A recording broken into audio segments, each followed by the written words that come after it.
হবিগঞ্জের বানিয়াচংয়ে বৈষম্য বিরোধী ছাত্র আন্দোলনে ৯ জন নিহতের ঘটনায় করা মামলার আসামি ও আওয়ামী লীগ নেতা গণেশ দাসকে গ্রেফতার করেছে পুলিশ। শনিবার সন্ধ্যায় উপজেলার মারকুলি বাজার থেকে বানিয়াচং থানা পুলিশ তাকে গ্রেফতার করে। গণেশ দাস বানিয়াচং উপজেলা দৌলতপুর ইউনিয়নের হিলালনগর গ্রামের গৌর সুন্দর দাসের ছেলে।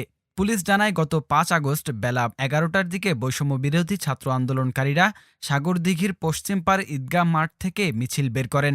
জ্ঞানীগঞ্জ বাজার প্রদক্ষিণ শেষে ৪ থেকে ৫ হাজার আন্দোলনকারী বড়বাজার শহীদ মিনারে গিয়ে জড়ো হন। পরে বিক্ষুব্ধ লোকজন মিছিল নিয়ে থানার সামনে এলে পুলিশের সঙ্গে তাদের কথা কাটাকাটি হয়। পরে আন্দোলনকারীরা পুলিশকে লক্ষ্য করে ইটপাটকেল ছুড়তে থাকেন।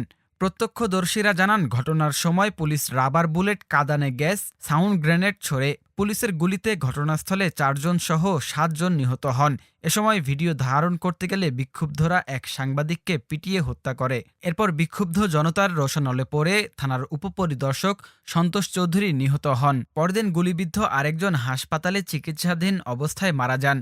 এ ঘটনায় নিহত ৯ জনের পরিবারের পক্ষ থেকে ও এসআই সন্তোষ হত্যাকাণ্ডের ঘটনায় পুলিশের পক্ষ থেকে ও আহত একজনের বাবার পক্ষ থেকে মোট ৩টি মামলা দায়ের করা হয়।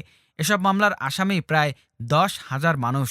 এসব হত্যা মামলার তদন্তকারী কর্মকর্তা বানিয়াচং থানার উপপরিদর্শক জাহাঙ্গীর আলম জানান, গণেশ দাস 9 মার্ডার মামলায় ১৫২ নম্বর আসামি। রোববার তাকে হবিগঞ্জ আদালতে হাজির করা হবে।